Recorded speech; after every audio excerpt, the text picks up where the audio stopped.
Hello and welcome to Will Watches. This is the Dune double bill. I've taken both parts, Dune Part 1 and Dune Part 2, edited them together into one continuous film that is 5 hours and 7 minutes long. It's going to be a slog, but I am excited for this.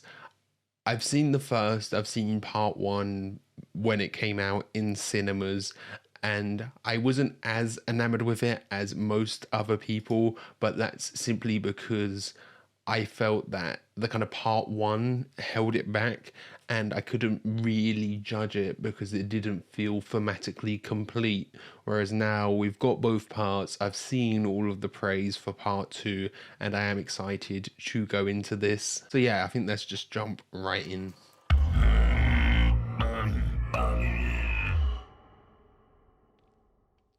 Dreams of messages from the deep. Obviously, I know there's the whole dream thing, seeing visions of the future, being able to see into the future with the spice.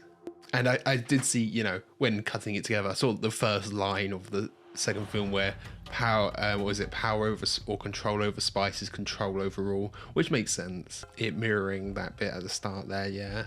My planet Arrakis is so beautiful when the sun is low. At nightfall, the spice harvesters land. They ravage our lands in front of our eyes. I mean, of course, yeah. The story of colonization. By controlling spice production, they became obscenely rich. I do love all of the, oh, richer than the Emperor himself. That's interesting. Technically, that would make them more powerful, you'd think. But I guess sometimes money isn't always power, because there is supernatural power in this too.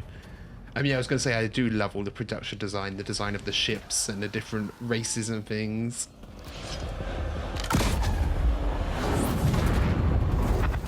Yeah, I don't remember that detail, the richer than the Emperor. But one day, by imperial decree, they were gone. But yeah, the Emperor still has the power. And who will our next oppressors be? The Emperor still has this power where he has a bit of control, and you know, he causes infighting there probably because the Harkonnens got more strong than him or richer than him, yeah.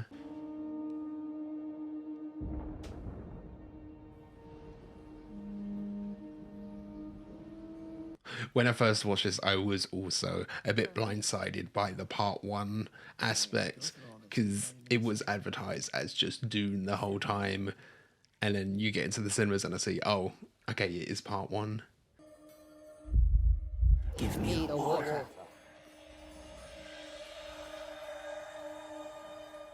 It's a cool effect, the multiple voices and the delay in it as well. Little else is known of the Fremen, except that they are dangerous and unreliable. Yeah, is he already having visions of Chani there? Like what we're seeing here as he's listening, are we seeing his visions of the future? Because like filmmaking wise, you think, oh, that's just efficient, you know, showing us what the narration is telling us, but these might actually just be visions he's seeing. How much will it cost them, traveling all this way for this formality? 3 guild navigators, a total of 1.46 million, 62 Solaris round trip. No expense spared. Yeah, I don't think they explain it in the movie, but I did hear I saw like a video explaining the whole computers things, how they don't trust computers, so they have their calculators. That's what him there with the eyes. Stephen Henderson's character. House Atreides shall immediately take control of Arrakis and serve as its steward. Your seal? Oh, what's that little gold thing he's got behind his ear there? I didn't notice that before. And I do like the combination of the sci-fi and more traditional elements, you know, still having wax seals all of these years in the future. Some traditions still hold up. I'd like you to take me with you.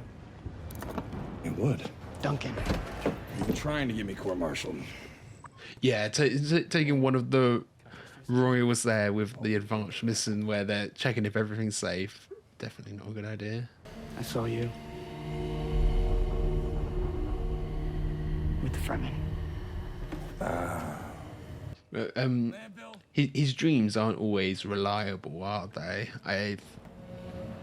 Because obviously I saw you lying dead, fallen in battle. we know Duncan. I remember Duncan dying. Yeah, I remember that scene, but I don't remember him being with the Fremen there, unless he was with the Fremen earlier on. Dreams make good stories, but everything important happens when we're awake. Because that's when we make things happen. Look at you. Put on some muscle? I did? No. Yeah, is it what, you can dream, but while you're awake, you can change those dreams. You have control when you're awake. By taking Arrakis from the Harkonnens and making it ours, he sets the stage for a war, which would weaken both houses. Yeah, exactly. They're both too strong. You'll still be the only thing I ever needed you to be. My son. That's always a great line, yeah. Already showing his trust in Paul and their connection. A great man doesn't seek to lead. He's called to it, and he answers. There's a good line that great men don't seek out leadership, but answer it when it's called. Because if you seek out leadership, it's almost like you're thirsty for power, right? But I do wonder how that applies later on. Choose your blade. I've had quite a day, Gurney. Give us a song instead. Yeah, the enemy doesn't care if you've had a long day. They'll attack anyway.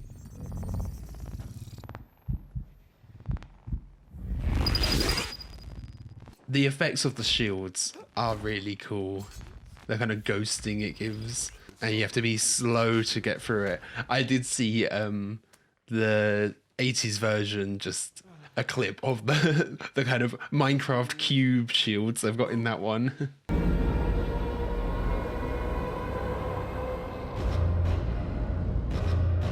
Yeah, the design of all the Harkonnen stuff is really cool. The architecture and the big monolithic brutalist aspects, yeah.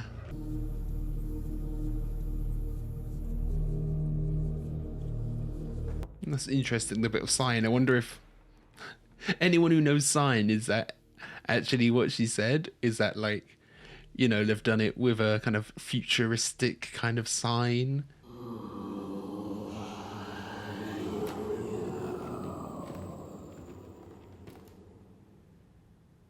Yeah, it's funny being out of sequence because we saw him walking forward and then he was back there. How dare you use the voice on me? An animal caught in a trap will gnaw off its own leg to escape. What will you do? Yeah, it's just kind of like a personality test, isn't it? See how he reacts. I mean, we already saw, like, when he was like, how dare you use the voice of me, a bit of his, it's like him being a prince, seeing himself as above people. How dare you command me? Oh, yeah. Did it, like, his hand looked weird there? Is it like warping his hand a bit?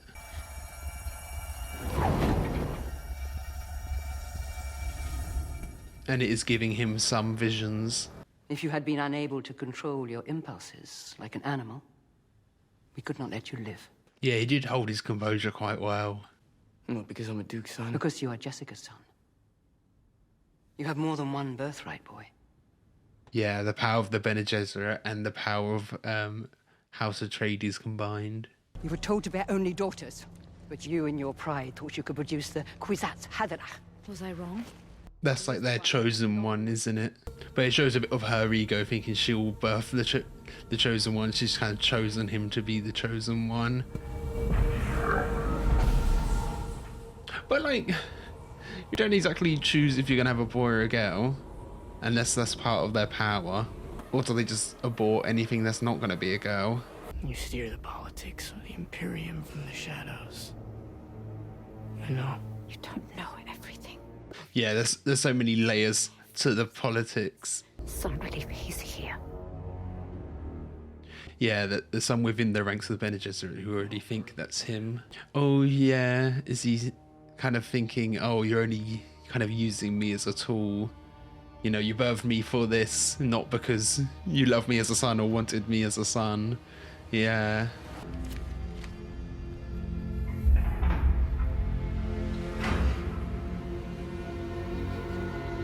I wonder what that was that Josh Brolin's character was reading there. Time on past fallen sand.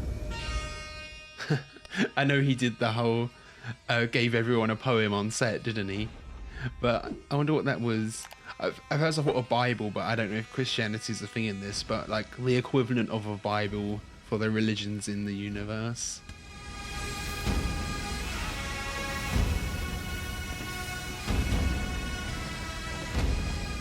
And again, it's some of the, you know, holdovers from nowadays or even in the past that are still used here. You know, they've still got bagpipes. Does Atreides way back originate from Scotland?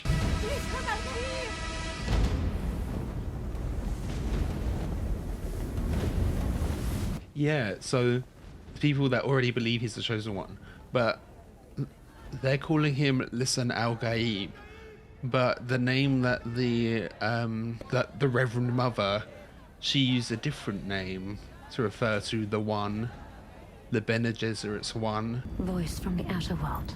It's their name for Messiah. It means the Bene Gesserit has been at work here. Yeah, so it's the same concept, just different in a different language. It's their word for it. We're good to go. Okay, there's a little communicator, the gold dot. That makes sense.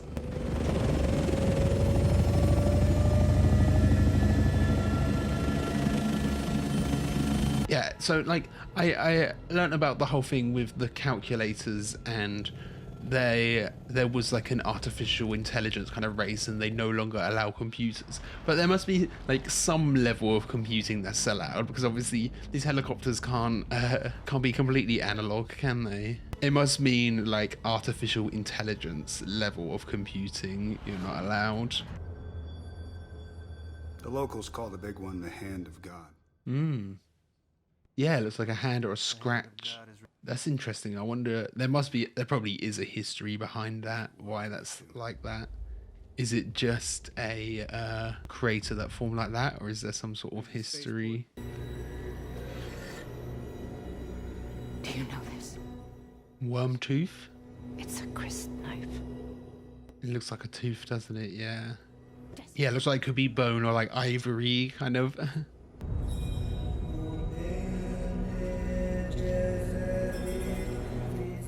Oh, the song had Bene Gesserit in it. The sun's jade there, cool bit of architecture. You see that quite a lot in hot places, of course. I do love the architecture of it as well. You know, desert, so it's very slopey, referencing pyramids. Probably helps with sand not sticking to it as well. It can just run off down the side of the slope. Each one of these drinks every day the equivalent of 5 men, 20 palm trees, 100 lives. It's a show of power, of course, a status symbol.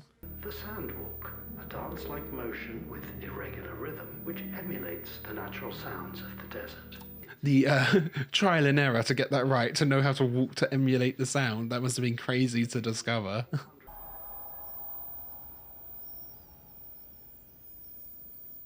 So tiny, yeah.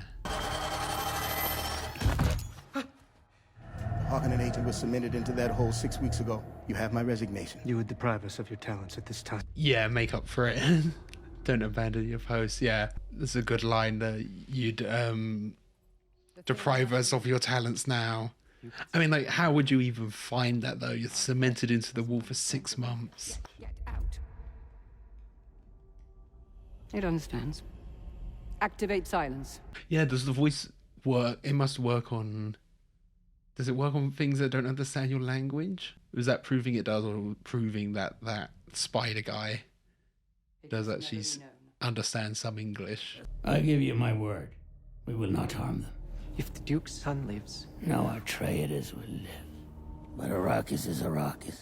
Yeah, let the planet take care of them. Takes the wheat. My desert. My Arrakis. My Dune.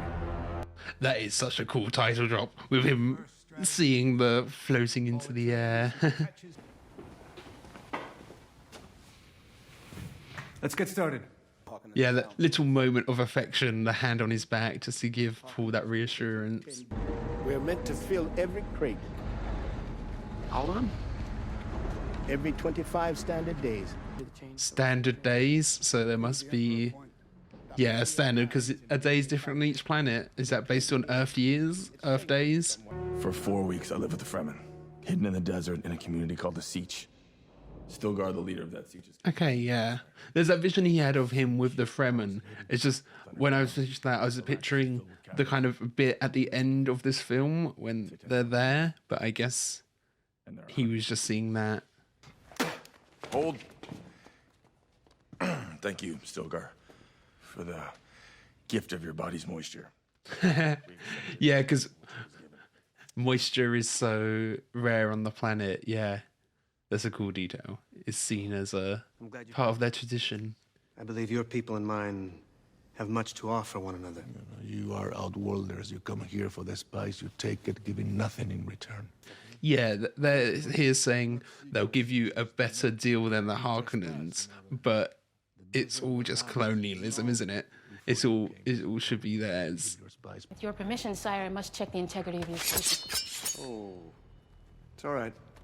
Duke Leto is far more trustful, isn't he? Your body's movements provide the power. Inside the mask, you'll find a tube to allow you to drink the recycled water. Yeah, it was a good bit of engineering. We've seen the Fremen, you know, they're very technologically advanced, even though you don't really see that. You just see them being out there in the desert. Your desert boots are fitted slip fashion at the ankles. Who taught you to do that? Seemed the right way. Already gifted. Is that because he's seen the future, or is that just common sense?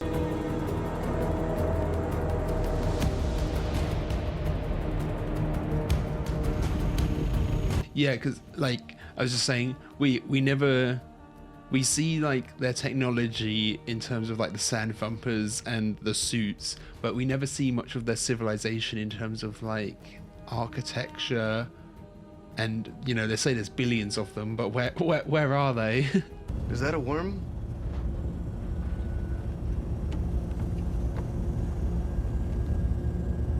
Spotted that without his binoculars as well. Got good eyes. You have good eyes. Calling crawler Delta 8. And of course, yeah, it goes wrong. I do wonder if they could have used the flapping of the ornithopter wings as a distraction, like if they landed and still left them creating like a rhythm. That's one way to do it as well. First connection with the sand, connection with the desert, you could hear that sound effect, the thump. Yeah, there's the spice within. You know, this scene, good way to set up, it's just setting up the threat of the worms, isn't it? And also a bit of insight into Leto and Paul.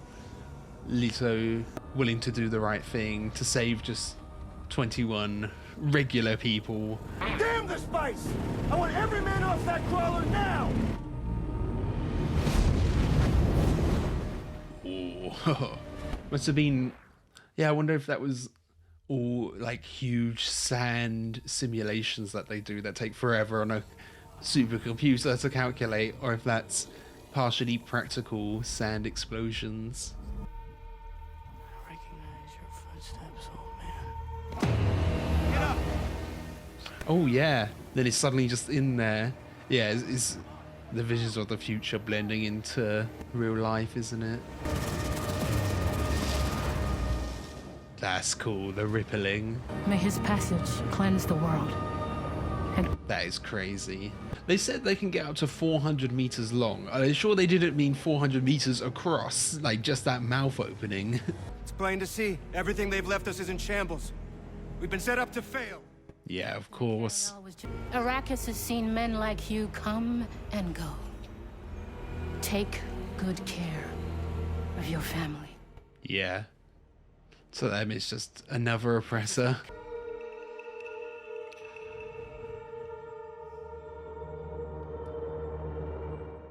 Her stabbing him. I don't remember that aspect at all, yeah.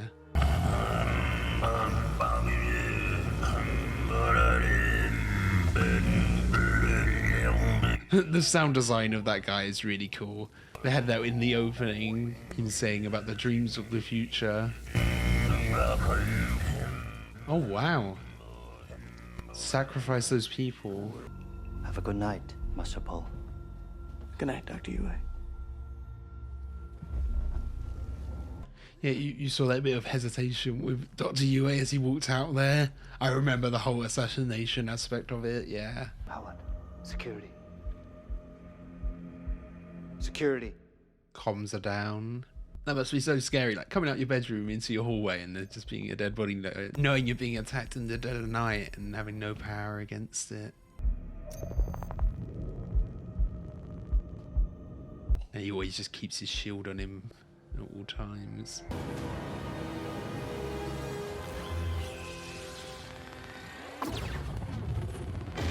That's so cool. Yeah, I remember seeing that bit in IMAX. The sound effects are so cool, and just the visuals of the shield, the effect of that one bomb hitting that building. Also, be sure to check out the Patreon page where you can find full-length reactions. You just sync up your own footage and you can watch along with me. There's also polls over there, and we have usually 1 week early access for new releases. I try and get them out as quick as possible, but for your regularly scheduled ones, there is 1 week early access over there too.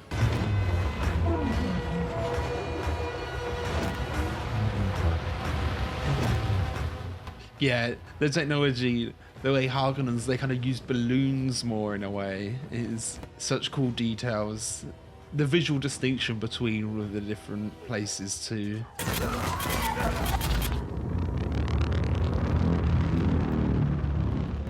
Yes, the flashes of red where you can see people being hit. It's kind of cool because it lets you see from a distance how the battle is going with all the red hits.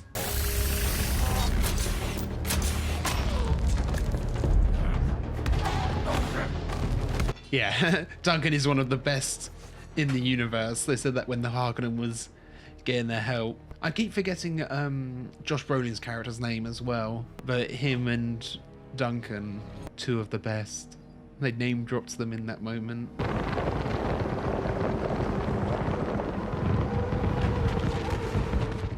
Oh wow.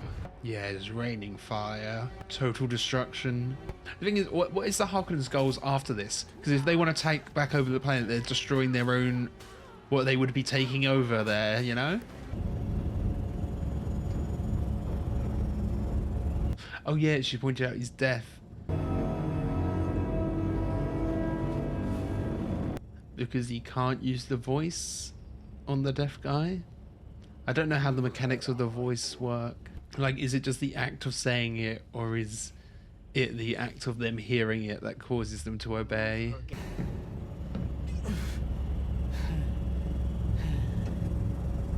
Yes, the moment of pressure where you have to activate your power, have to unlock it, use it properly.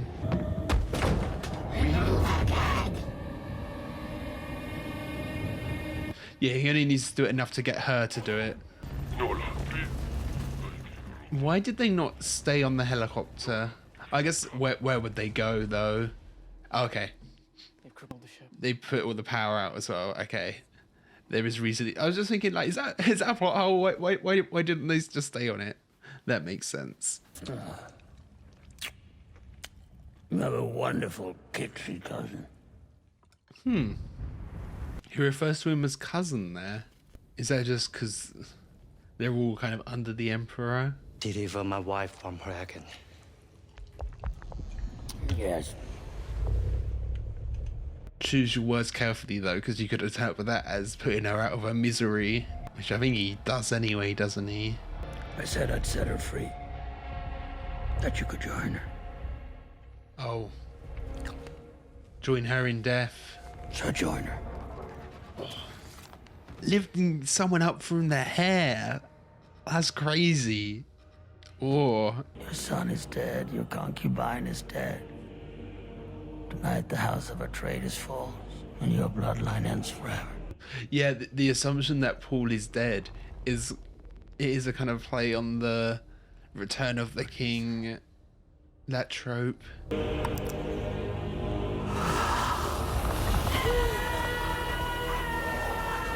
Yeah, we saw Baron Harkonnen, he activated his shield there, but it was all red, wasn't it? So was that showing the gas was going through the shield? Don't know how the shields work with gas like that compared to physical weaponry.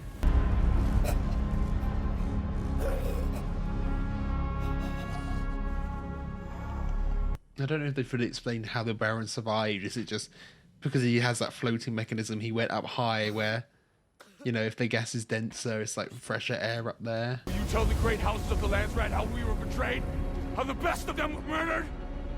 I am commanded to say nothing. I do have to say, Jason Momoa without a beard, it just feels like something missing when you're looking at him.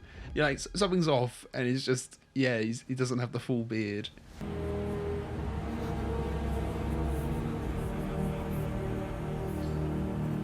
Yeah, that is one thing. When I first watched this, it was like, it's funny how much Zendaya is advertised compared to she's really only appearing in visions in the film in this first one, and then right at the very end.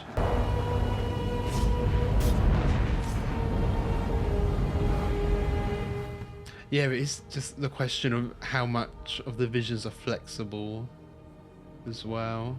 Is it set in stone once you've seen it, and like a curse? All of those people. Yeah, who is all of that burning? Everyone's shouting my name! Paul Atreides. Yeah, we're seeing a lot of Chani and Mum kind of mixed together there when they're saying Paul. That happened earlier too. That's a cool effect.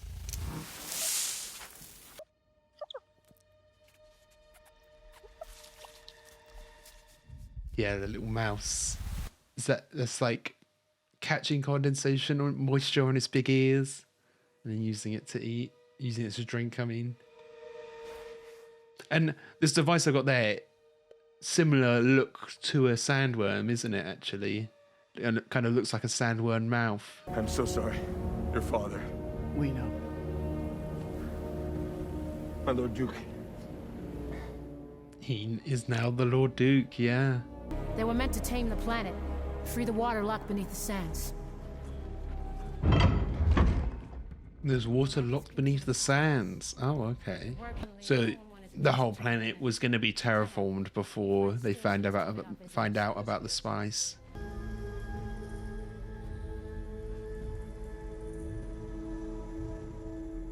Yeah, of course, plants are seen as, you know, a form of wealth. I wouldn't be surprised if, you know, you'd have a way of having like plants almost as currency because they'd be so valuable, especially in terms of crops and things. I mean, that is almost the theory of how currency came about, isn't it? Trading. Fremen speak of the Lisan al-Gaib. Careful. A voice from the outer world who will lead them to paradise. Yeah, let it get to your head. So yeah, a voice from the outside, and he has the power of the voice as well. That's like another thing backing that up. These guys with the zero gravity is pretty cool. Cool effects. No! Again! Yeah, this is exactly what he's seen. Oh, was that exact guy, the leader, with the tattoo, or do they all have that?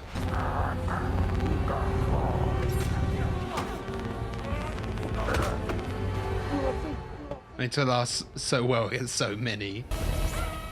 It's not done yet. That little bit of a distraction is all that they need, yeah. Just that brief moment helps.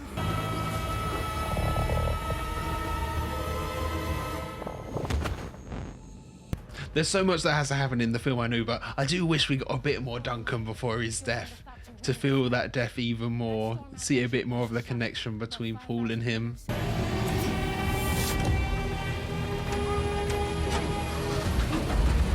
I have also seen the Lego Ornithopter. It's a pretty cool set, especially you getting the really tall Baron with it. I wonder if they would do any more sets now that the sequel's been out for a while.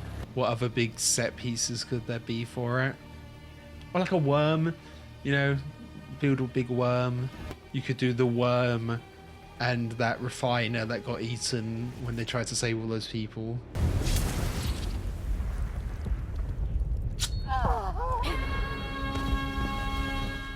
Yeah, so then it can't be reported. Funny, it was a squirt of water, not a squirt of blood. I serve only one master. His name is Shai Hulud. Yeah, bringing them down with her at least. We chased them into a Coriolis storm. Winds at 800 kilometers an hour. Still not a guarantee that they're dead though. You're hearing some screams in the background too. They're dead. It's a certainty. Come on, you should know, unless you see a body, it's never confirmed. That classic rule. Can you breathe through this?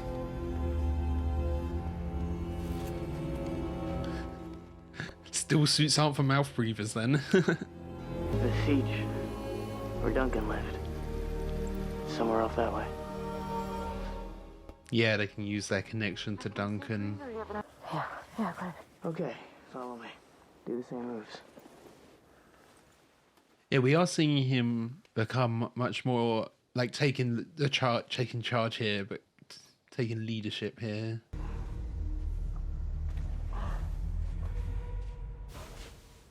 The big handprint on the moon is really cool. Again, yeah, I wonder if there is some sort of backstory. Is there a creature that big, or is it just naturally formed?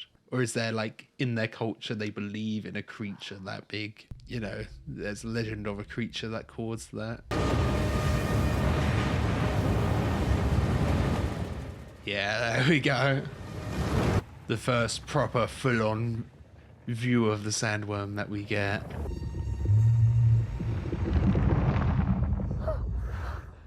Yeah, that one that ate the refinery before was much bigger, wasn't it? This is the Duke's son. Why are you waiting? We need their water. This is the boy I told you about. They need their water, yeah. There was something I was thinking about earlier. It was like, if you kill someone, like, would there be a culture of, like, drinking their blood and things like that for the moisture? Making the most out of their body. Almost a way of respecting the body as well. It's interesting to think about how the moisture aspect influences their culture, you know? Why didn't you say you were a weirding woman and a fighter? Our conversation ran short. Oh yeah, and the blade she's got is the one that's I don't know if it's the one she's using, but it's the one that's important in their culture, isn't it? See that they are safe on the journey. Let's go. I will not have them.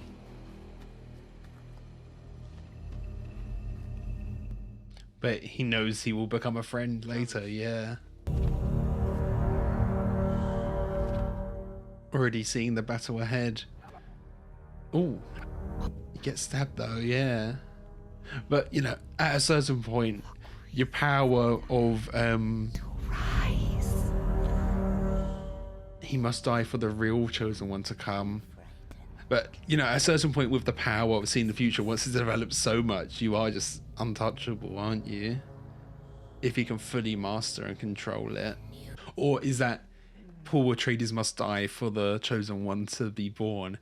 Is that he has to, you know, give up his title of Paul Atreides in a way, give up his ego, embrace the title? This Chris knife was given to me by my great aunt. It's made from a tooth of Shai Hulud, the great sandworm. Now refused to die. Oh, is Shai Hulud a specific sandworm? I thought that was just the name for the sandworms. They've said Shai Hulud a few times, but not sure actually. Have to see.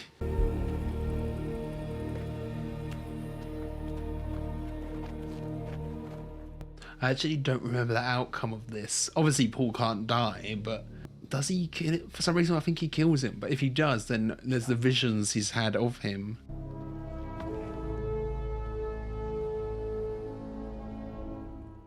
And that's what Duncan did before his death, isn't it? Sign of respect.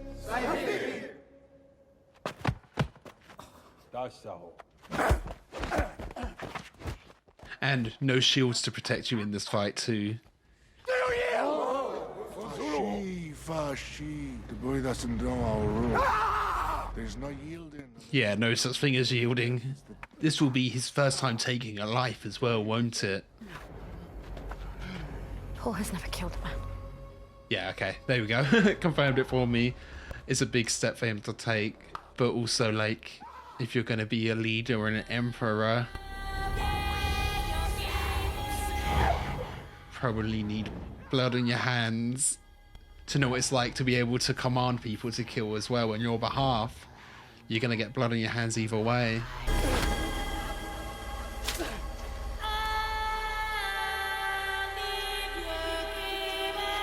It's funny because he's had the visions of seeing him as a friend, so he almost has a bit of an emotional connection to him there, seeing him die, even though he never actually really experienced any of that. The Emperor sent us to this place. And my father came, but for the strength of your people, my road leads into the desert. He still needs to go to the rest of the Fremen and prove himself in front of them, perhaps. I don't know how high up Stilgar actually is. Is he leader of the Fremen, or is it just because he was kind of the person communicating with Duke Leto, but I don't think he's fully, you know, the proper leader. There's probably are people higher up they still have to prove himself to. Paul has to prove himself to. And there we go. That's part 1 done.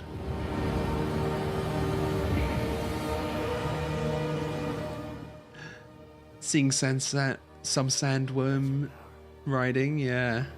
This is only the beginning. It's only the beginning.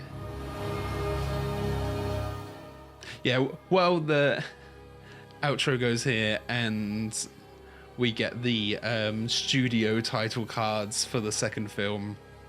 I did enjoy this more than the first time I watched it. I watched it twice before this. I watched it once in cinemas, where I was kind of caught off guard by the part 1 bit and a bit disappointed by the ending. And then the second time, a bit more passively, it was just like with my family, it was on in the background. But I did enjoy it more this time. And then straight into part 2. I do say, I think maybe, I do think the film kind of peaked at the like fall of House Atreides bit. Once they get into the desert, I wasn't as engaged. I liked that bit before. Maybe just in the structure, that felt a bit more climactic and grand and epic. Then here it felt more small scale when they got out into the desert. But now, of course, it's all uncharted territory for me, going in blind for the rest. The Harkonnen operation was perpetrated overnight, without warning. Or declaration of war. Super quick. Caught everyone off guard. So, bit of a recap. And this is Florence Pugh's character. I know she's in this. And the Emperor said nothing. Christopher Walken's the Emperor.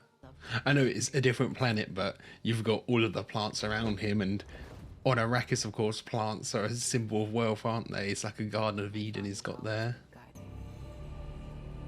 This would not be the first time the Harkonnens have done his dirty work. Yeah, the Harkonnens are just like a pawn for him. Is that Dave Bautista's character getting a bit of a upgrade or something there? Father is dead. Shouldn't you go back to the stars? Be with him? Talking to his sister as the fetus. I'm afraid I won't have enough time to fix things before you're coming. But she was almost melding into the planet there as well.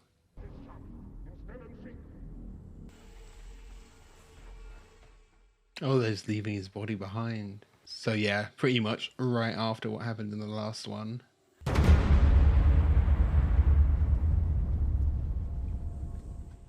can see the spice glistening in the sand though.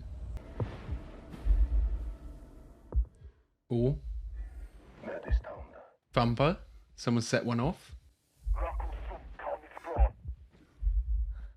Calling a worm in to take them out, yeah. Can use the worms to your advantage really well, can't you?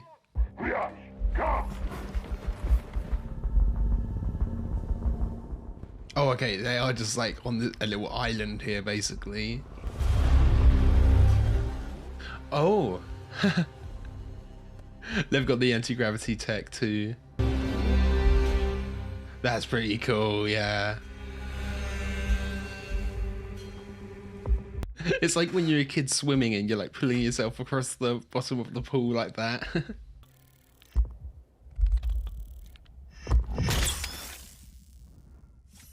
Oh, seen the trail of the bullet as well after they shot it. And it's an eclipse right now. That's why it's all orange. Yeah, the bodies are falling right on them. I like seeing the trail of the guns. Cool effect.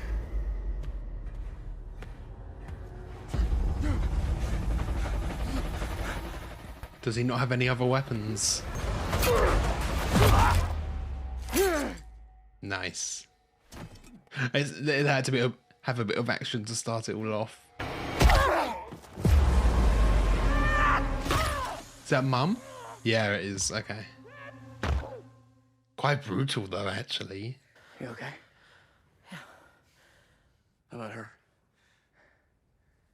She's fine. Did Mum know it was a girl yet, you know? Has he just revealed that to her? Don't worry. I'm taking you somewhere they will never find us. Yeah, I want to see a bit more of the Fremen society. There we go. Yeah, they do take the moisture out of the dead bodies of their enemies. Systems. Yeah, not used to it. Don't let it out. Yeah, it's a waste of your resources, isn't it? If you're sick, of course. Still alive. I was wondering if they'd cut back and you'd see a guy there all shriveled up because they've extracted everything. No. I'll do it. And then all the evidence gets eaten by the worms, yeah. I was thinking, were they going to burn that pile? Because that's something Paul's seen, isn't it? We're losing too many men to the desert. Rats. I beg your pardon? We're losing men to rats. They're rats, so they want to exterminate them. Communications are hectic in the open sands. Your orders were to control the whole planet. Okay, yeah, want control over the whole planet now, it makes sense. We did see a bit of the... We did see a bit of that in the first film, his anger issues.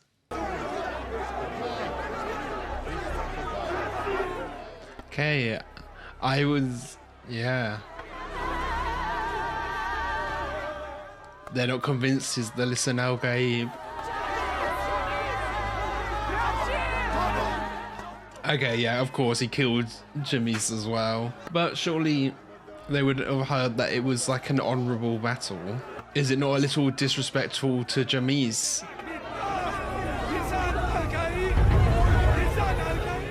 Yeah, so it's just mixed within the faction, isn't it? Different groups believe different things. Some of them already think I'm their messiah. Others, false prophet. Mm-hmm. I must sway the non-believers. Does he believe he's the chosen one still? Yeah. Your father didn't believe in revenge. Hell, I do. Oh, they have a big well? It's return to the well. Yeah, it's a way of like respecting the body in connection with nature.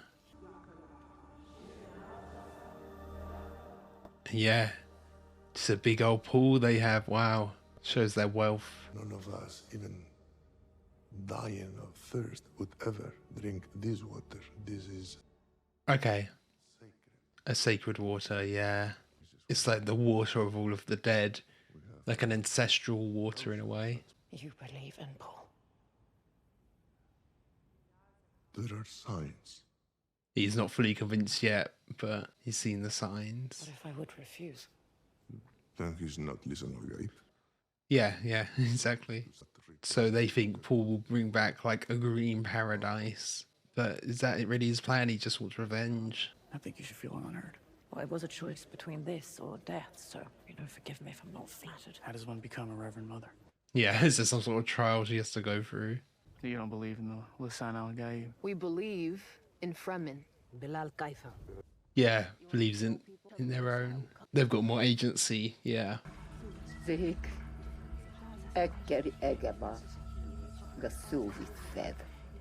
Freeze the soul. So it's like, yeah, they said it was... Is it actually worm piss? Or is that just... It's probably from worms, like a poison from worms.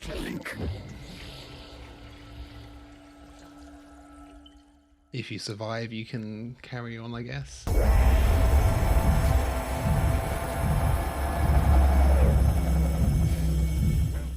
Oh, but I changed completely. Yeah, how does it affect the sister? It's not actually like the sister becoming the Reverend Mother. Yeah, gives her the blue eyes.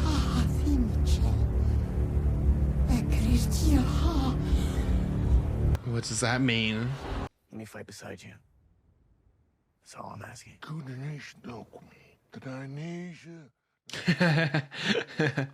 Of course, wow. Okay, he's really, yeah, Stilgar's really believing it now, isn't he? She talks to me. Hmm? She believes in you. She's sentient already. First thing you must learn to be one with the desert. So here is a tent and enough food. Be one with the desert, learn to appreciate the desert. How long will that take, though? Centipedes are very nasty. Not the big ones. They're harmless. But the little ones... You have to The little ones, yeah. They whisper at night. There's actual spirits, or is it just people who lose their mind as they go out there? Also same like Sadozio. Minazio Deji. She at least believes in his character. You have to break up your rhythm. So she's Like this. helping, teaching him how to do it. In the film books I've studied, the anthropologists say in order to properly sandwalk, you actually have to... Yeah, listen to the people, not to to your documentaries. You know, I'm the only one who believes you're gonna make it until summer. Everyone else thinks you won't make it 2 weeks. So it's quite a long time, this test that he's got to do. These are the filters. They need to be changed every 3 weeks. Come on, Paul, at least try and hide it. Look at that smile on his face, that look on his face, looking at her. Stop looking at me like that. So yeah, quite a big time span, because like the last film is probably only like 2 or 3 days from the fall of Atreides that the rest will take place. We need all the Fremen to believe in the prophecy. And she just looks like a mad woman walking around talking to her belly. We need to start with the weaker ones. The ones who fear us. Yeah, getting more sinister, isn't it?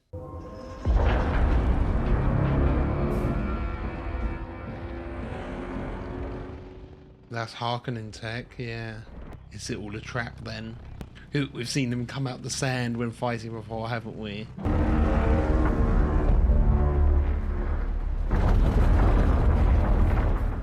Just the scale of it all is really cool.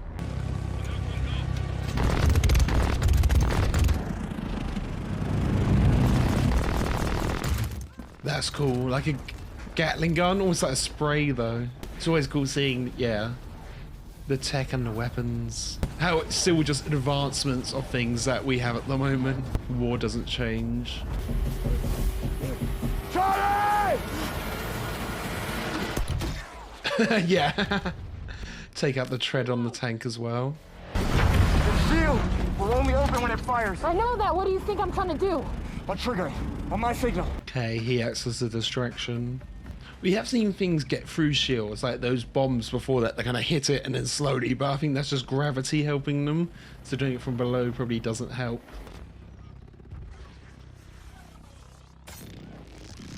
Nice. She'd already fired it off.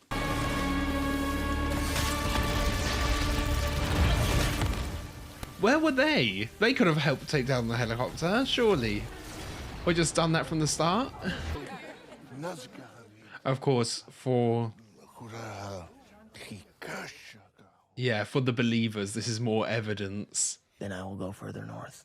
The further north you go, the more likely it is you die. Hizoha that Quishi Fremen Kasig. So yeah, it's just fighting for the freedom of the Fremen at the moment. So obviously I know, the whole theme is critique on white saviorism, and he's not actually going to be a messiah. It's all going to go wrong. But he's like integrating with the culture for the moment.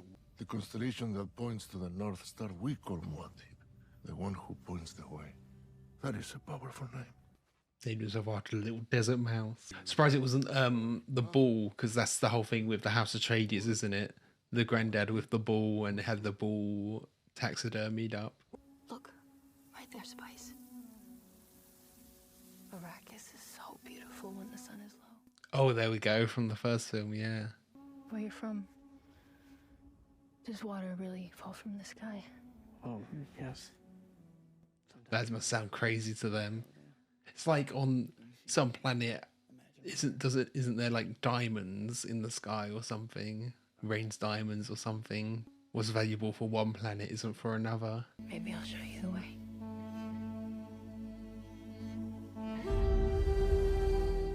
There you go. I mean, like, I know kissing is already a thing in our culture, but it might be even more significant for them, because it's kind of like, they showed the respect of like spitting, giving up your body. That's like an exchange, isn't it? Your orders were to restore spice production to full capacity. Do you know what it means? Yeah, he's not focusing on that. He's focusing more on the extermination of the Fremen. Millions and millions of people starving to death. You've been exposed to spice for a long time. Oh yeah, his eyes are going blue. We can still go to call it off. No. I'm fine. Okay, something happening today. Big tradition.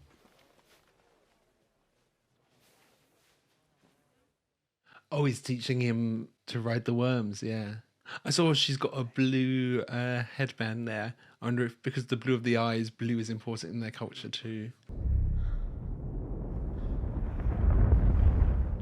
Looks like a really big one.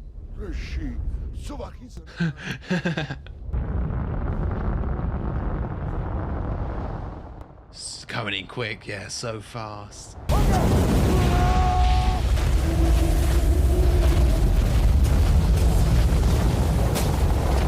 I guess you use those to find a gap in the scales, yeah.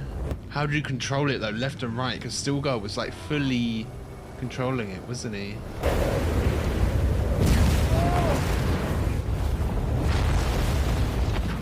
You gotta keep it above the sand as well, not let it dive, don't you?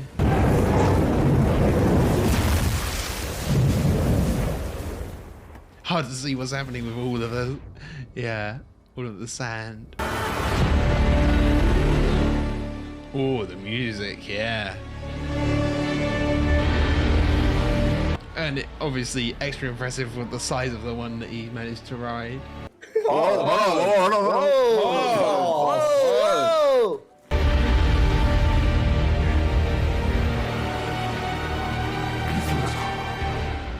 Yeah, fully. If he wasn't a believer before, he definitely is now. Yeah, and he's got the control. Oh, yeah, really as prophesized. And we saw with the markings, the biggest ever seen. Yeah, we've seen her with these markings in one of his visions. The way they look at you, I worship you now. And every time he wins, it's a self-fulfilling prophecy, isn't it? Every time he does something good, they believe in him even more. Yet we have a Bene Gesserit among us, fanning the flames of your legend, saying you're the one. Yeah, Mum isn't helping. She says you're blinded by love, and she reminds you that you must reserve your hand for the most strategic alliance. Yeah, because the strategic alliance was him marrying into the Empire, right? Get Florence Pugh's character. It's a story that you keep telling, but it's not their story, it's yours. They deserve to be led by one of their own. Yeah, he still doesn't want the role, does he? We gave them something to hope for. That's not hope! It's control. Control from an outsider, yeah. I'll be waiting for you. All of us. Oh. Yeah, tapping into all of the past lives, isn't it? Yeah, is Mum stoking the flames for this war then? Yeah, they're all just... Yeah, I was thinking that. Are they all just travelling south on this worm? Okay. How did the rest get on too? One person gets on, rides it, brings it around, everyone else hops on. Spice refinery being bombed. That's even worse for Dave Bautista, yeah. How much? We lost 80% of our last crop. Ooh. Hey, the Fremen demon might be with them. I hope so. Yeah, he can get to him himself. Where is he? Still negative, my lord. Oh, that's a cool design, the pilot. I've lost them. Don't say that, he's gonna kill you, yeah. Strike! Yeah, if you just blow up everything, that might just be their tactic. Just sweep the place.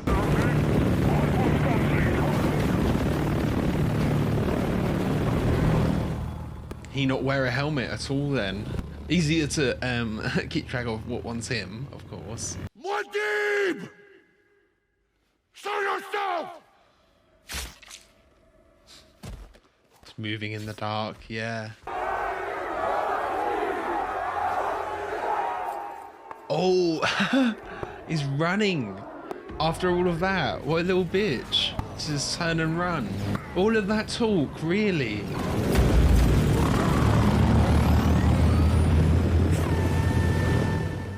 He's got to hate himself for that, right? Oh, followed up. Surely he'll view himself as a coward after that, though. Right? What's he thinking? So, my dear daughter, how would you deal with this prophet? You marry him, apparently. These are our own religious patterns, aren't they? This is our doing. Yeah, the Bene Gesserit have caused it. Unusual war name for a Fremen. What if Paul Atreides were still alive? Enough. She figured it out, yeah. Paul is not our only prospect. The Baron's youngest nephew, Fade Rotha Harkonnen, will inherit Arrakis. Fade Rotha. That's irrelevant. Is that Austin Butler?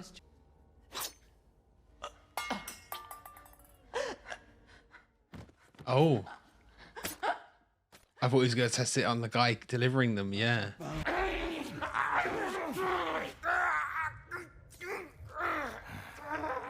What's this?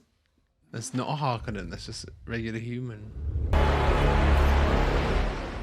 I have seen about this. They like filmed it on an infrared camera or something for this Black Sun, for this black and white segment.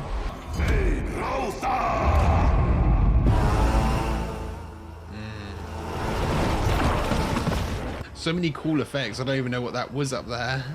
Like ink or something, the way it was going. So is he next in line for the Baron, next in line for the throne? And now Baron.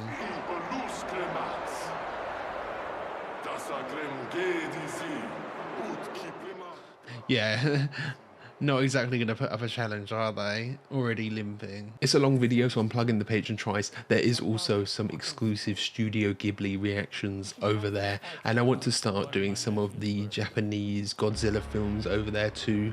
Toho and Ghibli are known for getting channels taken down, so they're staying exclusive over on Patreon for the moment. That slave isn't drugged. That bug is walking straight. You should cancel the fight. Don't spoil my nephew's birthday. So they drug them, so they can't even fight, really. Makes sense. Yeah. It's all for show, it's all a setup.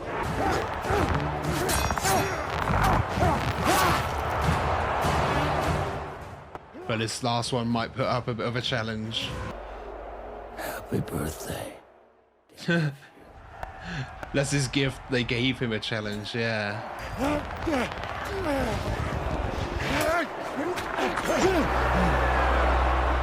But it's a completely unfair fight. There's no honor in it. He's already got a shield. Show me who you are. Oh, yeah. No, there we go. That's a bit better. Who are these guys with the weird heads as well? They're not there to interrupt if it goes wrong. That was close. Yeah, the little wink. Yeah, don't interrupt. He needs to do it all himself. Might just go hand to hand. Oh yeah, look at the smile on his face. You're floodwater traders.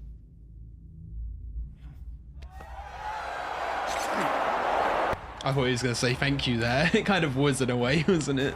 You tried to kill me? This morning you were a playboy, but tonight... He actually proved himself, yeah. I ought to drown you in that tub. Okay, so his teeth are black. I was wondering if there was blood on his teeth, and he did get a little bit of damage in the fight. No, he did come out unscathed then. Claim Araki's fate. Free the spies. I'll make you emperor.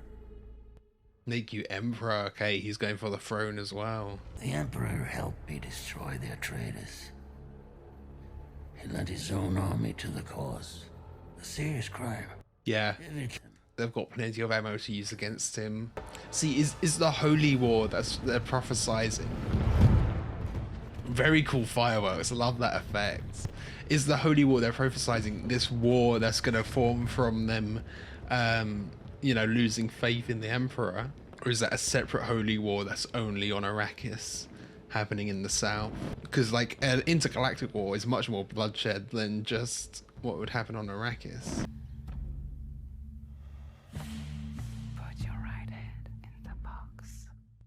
Oh, they're doing the box test, yeah, because he's the next candidate, essentially. He can be controlled. He's sexually vulnerable. The bloodline is secured. Oh, If he met... there you go. Rid me of this Fremen demon.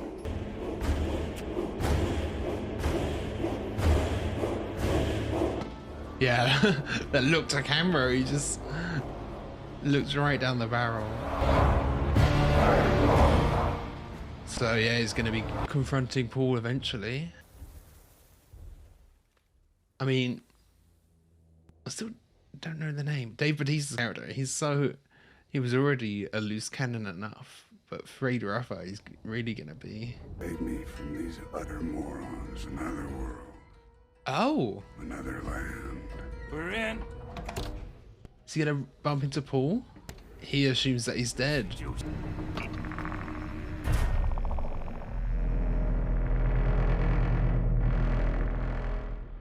Yeah, if Paul is here fighting back, they're on opposite teams. If this is another ambush.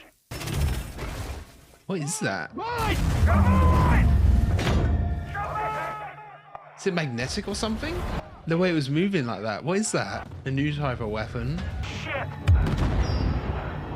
Holy Mother. Oh, yeah, that's their way out gone. No. Yeah, right away. Your footsteps. Recognize his footsteps.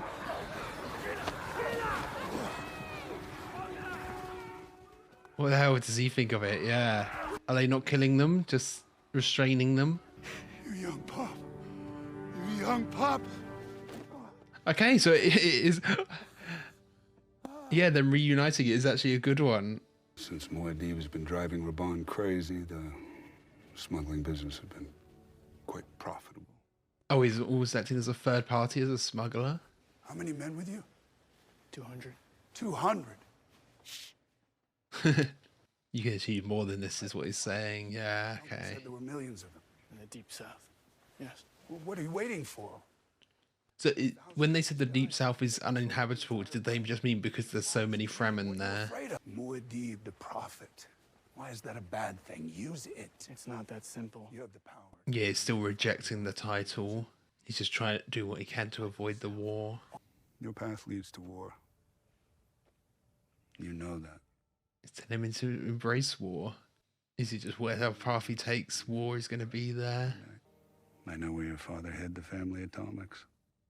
Atomics? Wow, okay. Atomics are still a big thing. I could aim the bombs at the main spice fields.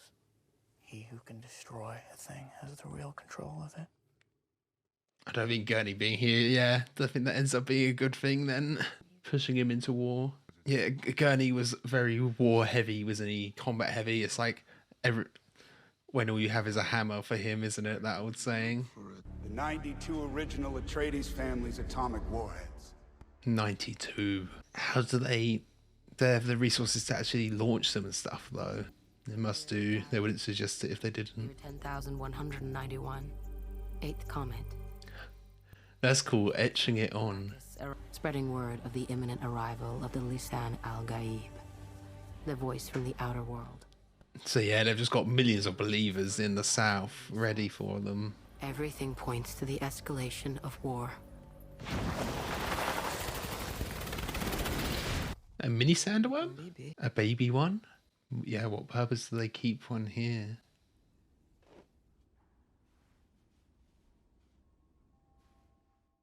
Be kind of cool to see it out of the sands, to see a full, even if it's a baby one, to see a full worm. She's gonna catch it. There you go. That looks like a practical thing they built as well, yeah. Drowning it? Some sort of tradition, it must be. For what purpose, though? Ah, to farm the water of life, and that was part of it, wasn't it? Paul needs to drink this at some point. Soon a man is going to visit your temple and he may want you to perform the rites. Reverend Mother, it is forbidden. Yeah, she's not even taking it as a possibility that he won't come. She's saying he will be here. He's gonna drink it.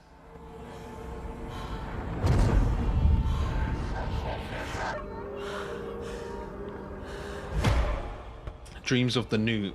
What is it? Struck the wrong place or something?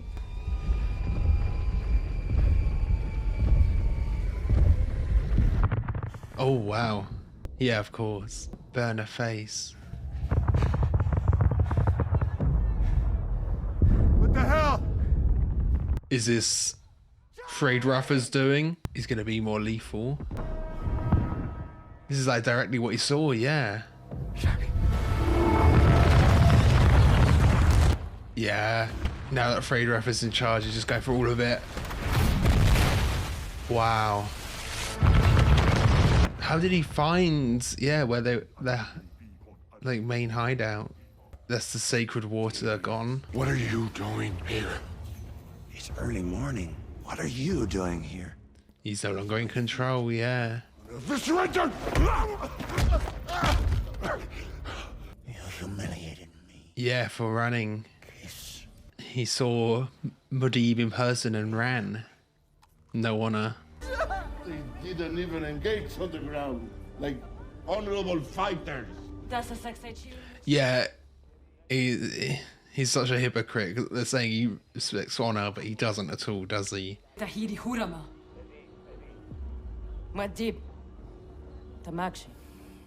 In the south, yeah. I didn't see it coming. The Harkonnens aren't done here. Yeah, he couldn't predict everything, couldn't predict this attack. My lord. Muad'Dib. Isadak zihi shavikuzo isadash. Sunifri la nokchom. He's just gonna be forced to, isn't he? The good hunter always climbs the highest dune before his hunt. He needs to see. Then you can see every, yeah, not just fragmented. Is it worth that power to go?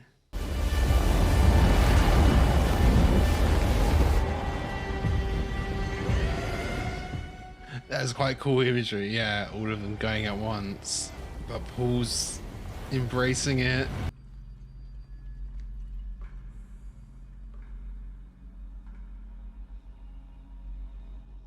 Didn't realize how short she was before, yeah. What will he see though? Now everything will be fully... It's all fully set in stone now, isn't it?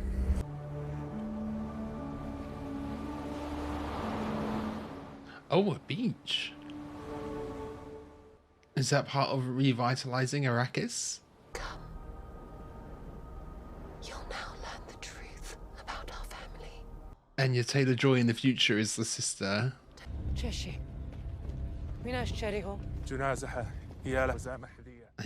Not showing us much of what he's seen.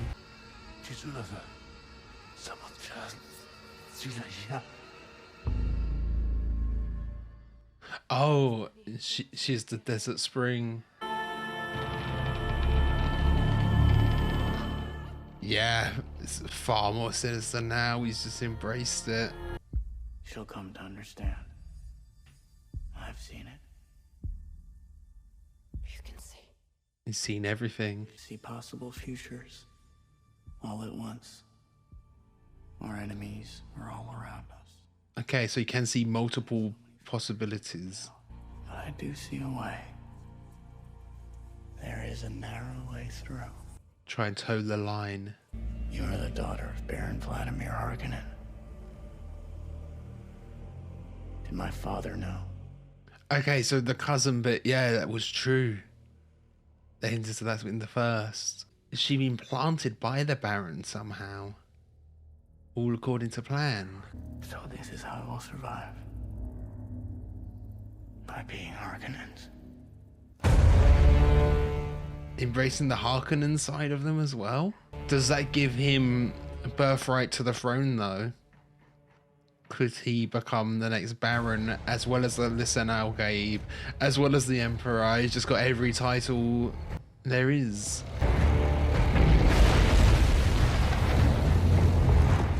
Oh, yeah, with the sandworm coming up behind him, the music just got chills. But the all black with the cape, yeah.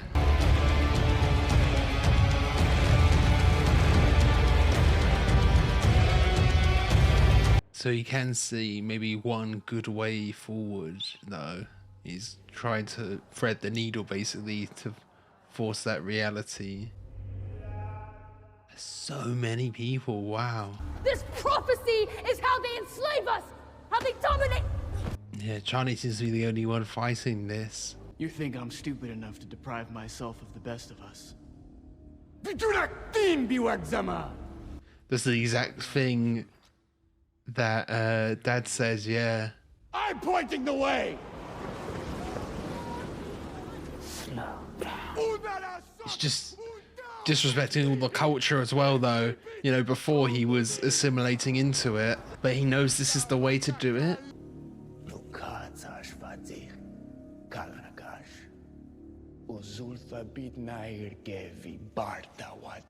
Oh yeah, you can just read them. Dune. Dune was the... Okay, does Arrakis mean Dune, or is Arrakis not the Fremen name for the planet?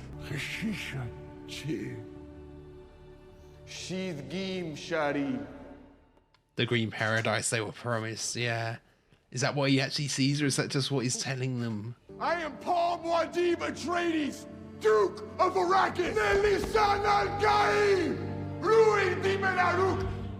Hear it in his voice, how different he is now.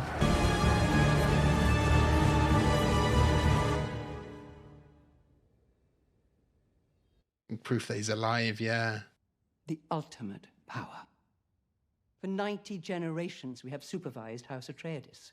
Yeah, they've cultivated the power. But there is one way your family can remain in power, and through you, the continuation of our stewardship. It becomes, yeah, she has to marry him. It's all political.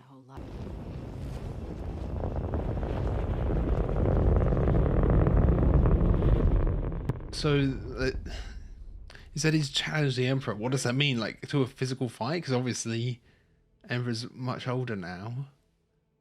Or did they just mean challenge him as in challenge his leadership? Because they're saying he's going to have to fight Frode? Oh, the reflection. That is really cool. And the sound design of it. What is he doing here? I brought Spice production under control. Yeah, he's come in person and they don't know why. When the storm hits this ridge, use the storm to their advantage.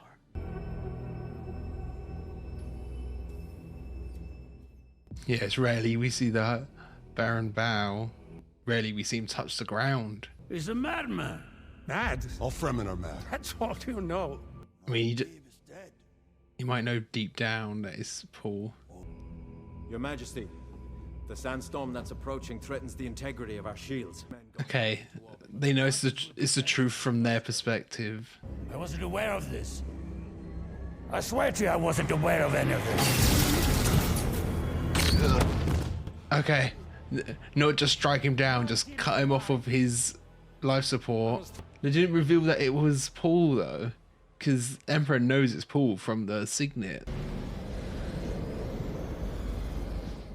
It's a cool effect, whatever that is. Looked like it was on fire almost. Bring in a ton of sandworms too.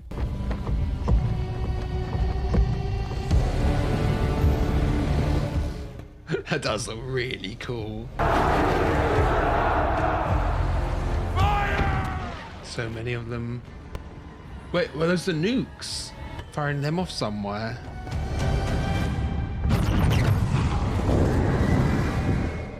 No, that can't be. That's way too close for that. For him to, way too reckless for him to do that close.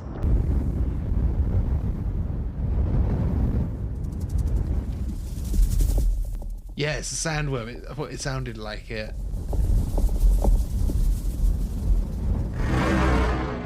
Ooh. Oh, the sound on that, yeah.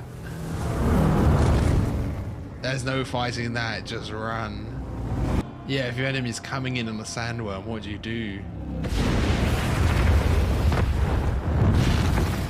Just get squashed by them.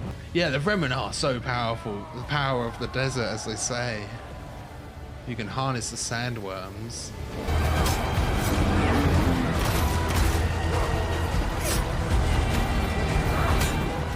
Yeah, the armbands. Good way of seeing who Chani is.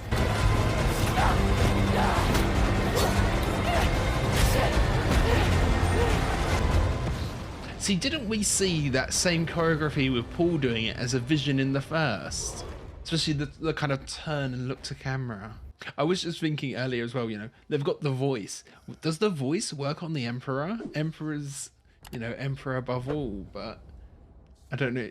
He doesn't have the power of it. And I don't think you even get resistance to it if you have the power yourself, do you? It's going to be Paul walking out, isn't it? Go straight for the Baron. For Granddad, I guess.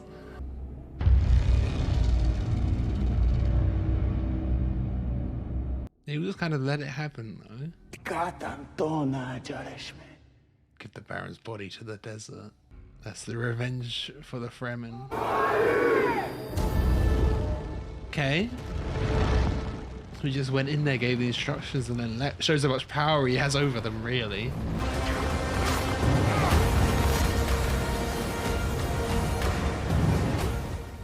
That looks so cool. Yeah, the lighting there, the orange lighting.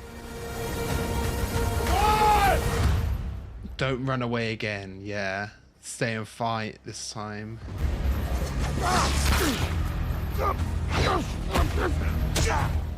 Wow, just like that, it was so easy as well. For my Duke and my friends. Is that why he always ran? Is he actually not that good a fighter? Oh, the body's burning, yeah. The vision.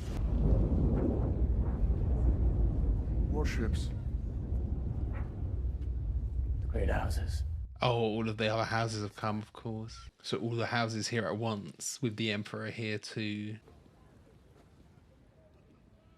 This isn't over yet. It's only in the beginning, just like she said in the end of the first film. You're out of your mind. He's bluffing. Consider what you're about to do, Paul Atreides. Silence! What? To the great Reverend Mother as well, yeah. You will bow at my feet. Your feet! You'll be lucky to keep your head. I'll take the hand of your daughter.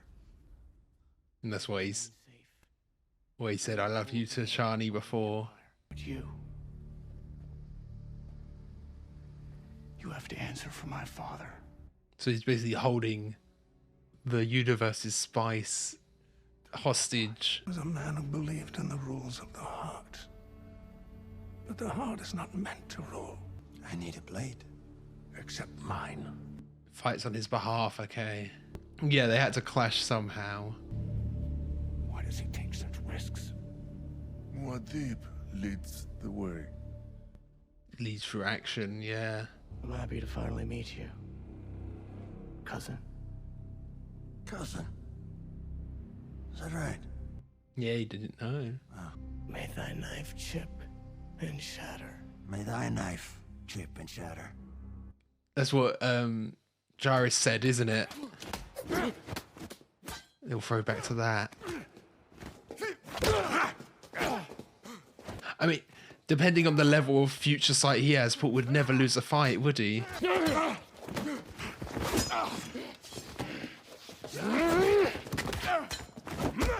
Was that blood coming out of his nose? Fred's nose? He has got some damage. She's your pet?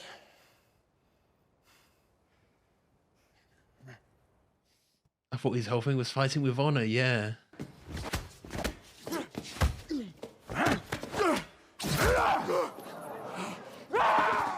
Oh, he actually did get a stab in him, Paul.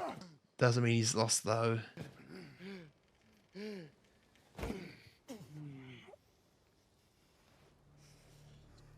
Pulled it out himself, yeah. You fought well, Atreides.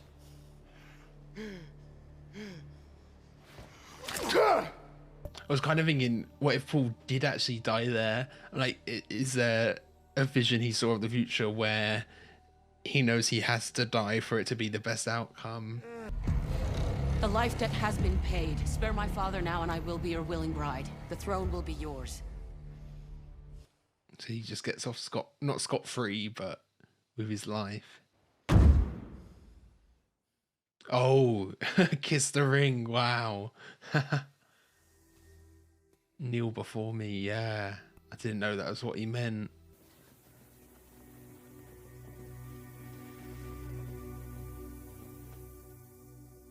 Chani's still standing. The great houses have answered. They refuse to honor your ascendancy. We await your orders. So that's just the start of, yeah, years of war. What is happening, Mother? The holy war begins. And she seems happy about it, maybe?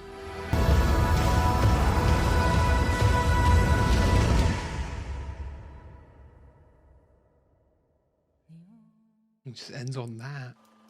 Okay, so that was the Dune double bill.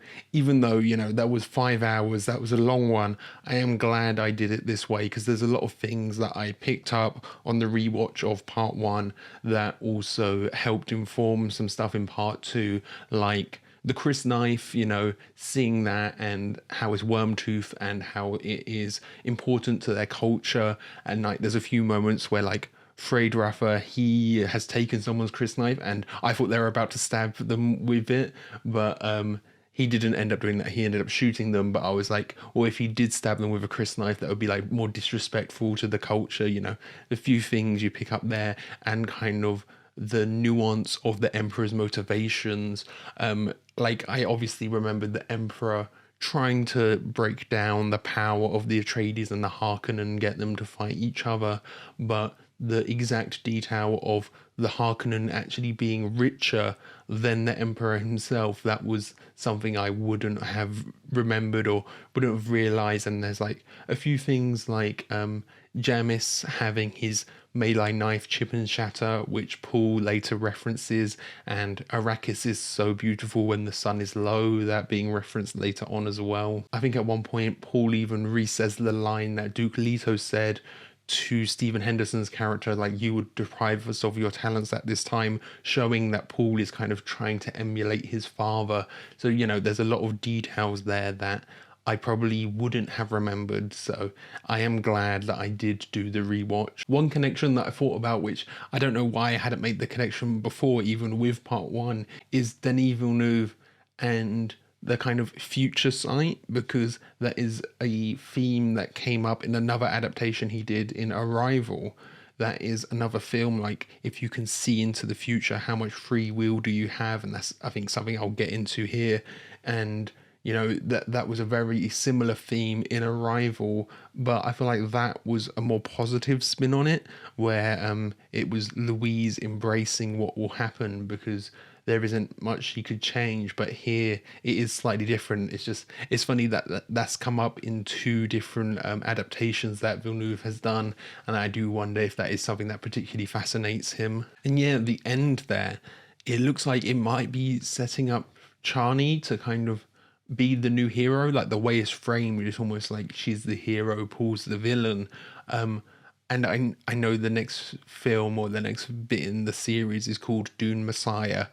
I'm going to be like speculating here in the discussion, but please don't spoil anything. If I'm making predictions that are completely wild and completely wrong, or I'm making ones that are right, don't tell me, because you know, I don't want to be spoiled for stuff that's going to happen in Dune Messiah, because Denis is adapting Dune Messiah as well. So yeah, at the end, it feels like it's almost setting her up as a hero. And we do see earlier on in, was it part one or part two, where we have a vision of her stabbing Paul, and I'm wondering, is that actually how Paul eventually dies later on? Does she stab him and she's the one who kills him? It's kind of giving Eren and Mikasa. And like, if Chani is the one to kill him, does Paul already know that? Because obviously he's got like the perfect sight now. It's not just, it's like a more perfect version of his power. It's not just the small fragments, he can see like multiple pathways, which then leads into Paul. And actually, you know, I've seen a lot of the discourse about people calling him a white savior, and people saying, no, he isn't a white savior. He's like a critique on white saviorism, which I kind of agree with. But the thing is, actually, it feels like he's quite a tragic character in a way, that he doesn't really have much free will. Like, from the start, the Bene Gesserit and his mother, really, Lady Jessica, she has like set him up on this path. She believes he will be Lilisan Al Gaib, and kind of goes against the rest of the Bene Gesserit, and he's already given that destiny, pushed on that path before he's even born. And then, you know, later on in, you know, part two, we're seeing how much she is influencing and pushing him to become, you know, the Lilisan Al Gaib, to fulfill this prophecy. And we're seeing a lot of like confirmation bias as well. Whenever he does something, it's, oh, he is the Lilisan Al Gaib, and whenever he denies that he is, they're like, well, he definitely is, because the Lilisan Al Gaib would be really humble, you know. That's the exact thing Stilgar said. And I'm just thinking, like, it does kind of just feel quite tragic in a way, because it's just, he's been set on this path and he hasn't really had much choice, and then he's kind of politically forced into going south. And then once he does, he drinks the water of life and can see, you know, the entire spectrum. He can see everything. And then that means, how much free will does he actually have? Because, you know, it's the whole thing of, when you're able to look into the future, do you actually have free will anymore? And it seems like he has like multiple paths. That's what he's saying, at least, but we don't really know that. You know, he said he was like towing the line. He was going to tow this line where there wouldn't be a great war, but I don't know if that's the case, because we can't, you know, we're not mind readers. We haven't seen into his head. I don't know if he is actually managing to tow the line, if he's doing a good job at that, if he's just saying there is a line to be towed. It just feels like his whole existence has been manufactured for this specific destiny. And yeah, he hasn't had much choice in it. You know, Paul does, for the most part, actually reject the prophecy especially like when he's around Chani, he it feels like he is trying not to be this messiah, not to be this white savior. He kind of rejects the role and keeps rejecting it until he doesn't have much choice there at the end. But then there is the line where Lady Jessica says, "Oh, your dad, Duke Leto, he didn't believe in revenge," but then Paul says he does. So, you know, it is kind of the question of how much is what he's saying actually true as well, or is he just saying that because he's seen the path and knows the path to take? And like, with how controlled and manufactured his whole existence is, it would make sense for him to try and escape that, try and deny that. And then Lady Jessica, it feels like Lady Jessica is more of a villain than Paul is, actually, at least at this point. You know, the Lisan Al Gaib isn't actually just Paul. There's I don't know who said it, I can't remember who said it, but someone said the Lisan Al Gaib, mother and son. So she is actually part of the prophecy as well, part of the Lisan Al Gaib. So part of it is also her ego, her wanting to be part, you know, be the one who birthed the chosen one and is part of the Lisan Al Gaib herself. And of course we see so much of her pushing Paul into his destiny, spreading the propaganda as well, and pushing him into the role of the Lisan Al Gaib. And you know, in the first film we do get a few flashes forward that are her, and it makes it seem a bit more sinister, you know, when she has all the markings and just the way she's holding herself, the way she's looking into the camera is much more sinister. So, you know, a bit of insight there. And then at the start of part 2, there's this moment where she kills a Harkonnen soldier, but I don't know if that was a bit of insight into her, because it felt like she went like just a little bit too far. Like she whacked his head with a big rock or something and then did it again, but then another time and another time. And I don't know if that was like a little hint into a bit more savagery from her, or if I'm reading too much into that, or, you know, it felt like the guy was already dead, but she went in for 1 or 2 more hits than she really needed to. You know, there is the case to say that, you know, she was making sure that he was actually dead, but I wonder if that was a bit of insight into her as well, into a bit of viciousness from her.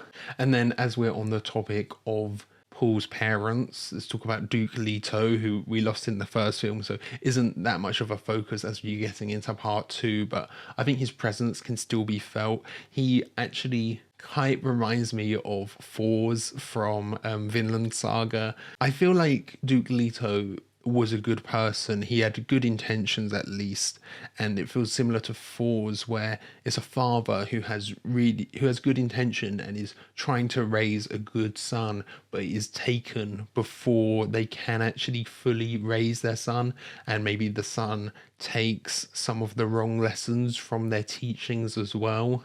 And I think, you know, there's this line that he says where it's like, great men don't seek to lead but are called to it, which I think is a good saying. You know, is saying that people who seek out leadership usually are on a power trip and are doing it for the wrong reasons. The right reasons are doing it because it's the right thing to do. And I think Paul hangs on to that quote quite a bit, because we see how he is rejecting the title, rejecting becoming leader of the Fremen. A lot of the time, you know, he is trying to reject that role up until like the last moment where he has to go to this meeting in the South and is kind of forced politically into the South. So I think he did hold on to that quote for quite a while.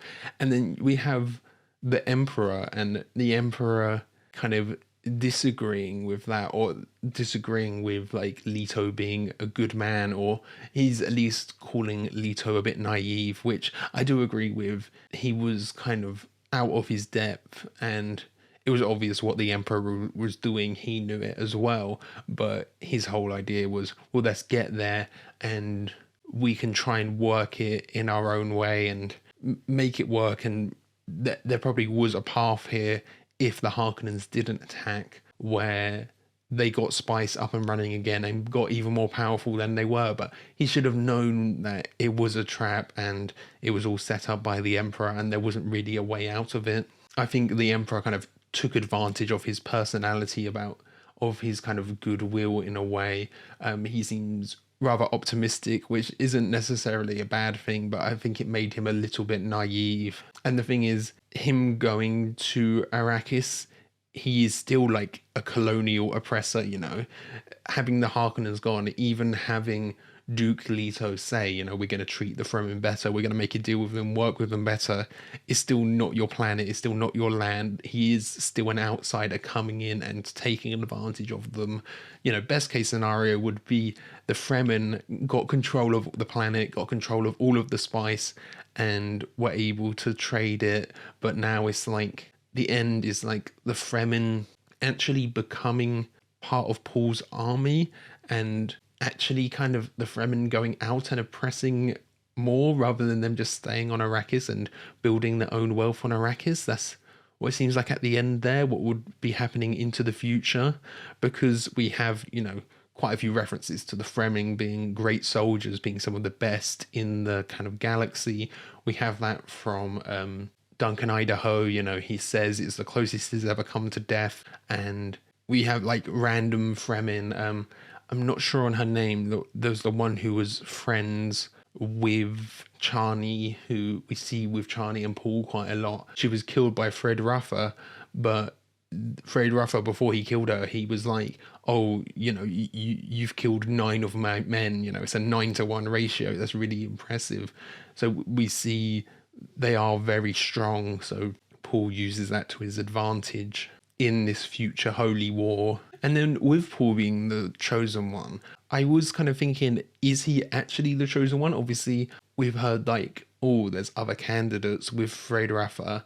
I feel like that was more other candidates for Emperor rather than other candidates for being the chosen one, for being the Lisan Al Gaib, or there's the Bene Gesserit version, which is the Kowitz Haderach.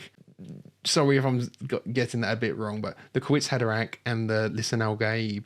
And I'm wondering, like, are they the same? They kind of are, because it's just kind of like the Bene Gesserit planting the idea of the Lisan Al Gaib into Fremen culture, right?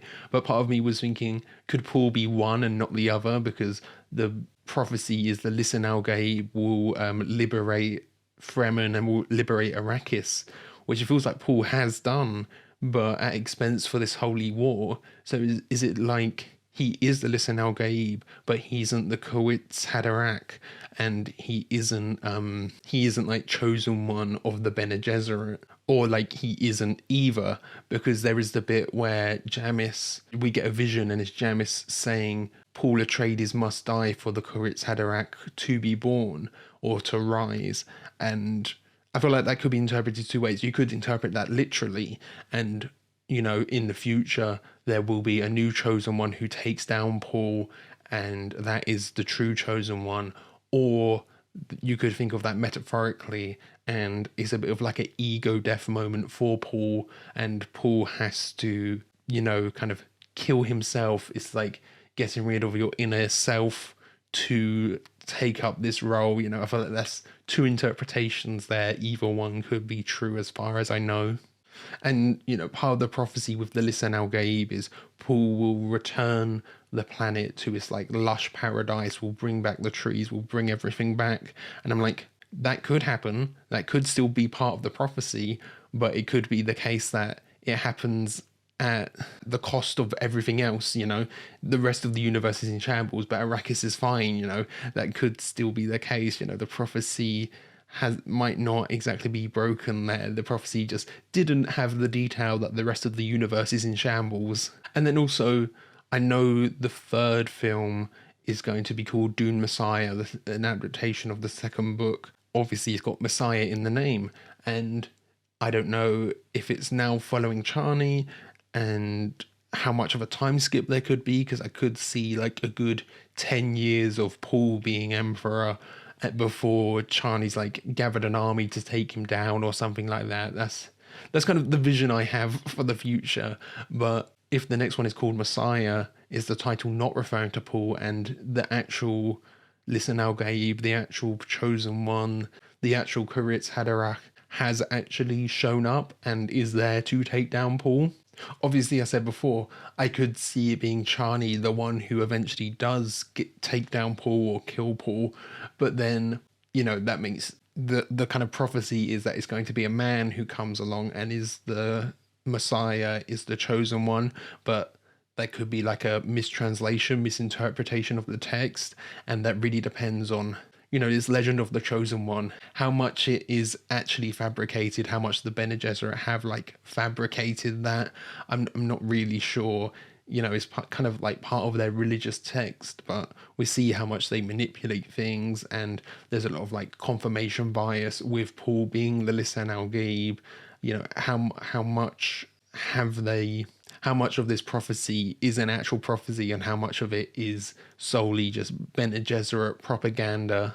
And then I did a bit of research because the Bene Gesserit, they've got this term Kawitz Haderach, and I was thinking, to me that sounds like a Jewish term. It sounds like it could be based on that, and looking into it, it seems like it was. It's based on a term called Kefizir Haderach, and which means like shortening of the way, which is kind of similar to the prophecy. And then I was just wondering, that feels maybe like a bit of a product of the time. If the Bene Gesserit, are they supposed to be standing for Jewish people? I don't know. If they are, them kind of controlling the universe from the shadows is a bit anti-Semitic, a bit of that kind of trope. They're controlling the world from the shadows. I wonder if that's just potentially a bit of a product of the times. And it feels very obvious that the Fremen are, you know, aesthetically and through their culture, they are kind of inspired by Muslim Middle Eastern people. So, you know, it does feel like Frank Herbert is drawing from other cultures to inspire some stuff. So it does feel like Frank Herbert is being inspired by other cultures and drawing on other cultures for this, of course. There was like that detail where in the soundtrack and when the Atreides are arriving on Arrakis, you have that bagpipe playing, and can't remember exactly the year it's set and if they use the same calendar as we're doing now, you know, but I do wonder if there is some ancient ties to Scotland because of that, you know, some hints to that. And I do enjoy us seeing like different pieces of technology, how there's different things in like our culture at the moment that have still passed on all of that time later. You know, we're seeing like bullfighting, we're seeing statues of bullfighting, and they're talking about the granddad who like was a bullfighter, and then you're seeing like seals, like wax seals. You know, there are some like traditions that still hold up, and instruments as the bagpipes that are still there. It's cool seeing what aspects of culture have survived so long into the future. And with that, there's like the nukes. I know this was written or at least released in 65, so, you know, very much in modern memory, you know, World War II and dropping the nukes on Japan. So, but I think I quite like that it's just nukes, that the kind of most devastating weapon is still just nukes. You could have easily had a stand-in for nukes, but they didn't. They just went straight to nukes. And has there actually been anything more devastating than nukes discovered, or is it still, you know, humanity's greatest or most tragic invention, most devastating invention, a nuclear bomb? I don't know, there's just something about just having straight up nukes in there, not having a proxy for them, that I quite liked that they just went there. But then like at the end, when there is that big explosion, was that the nukes?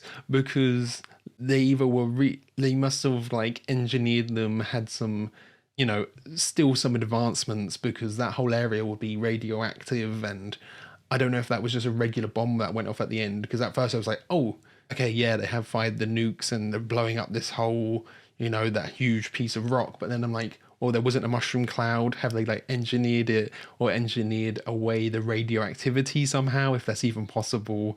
This is sci-fi, so, you know, there might be a way they could do that.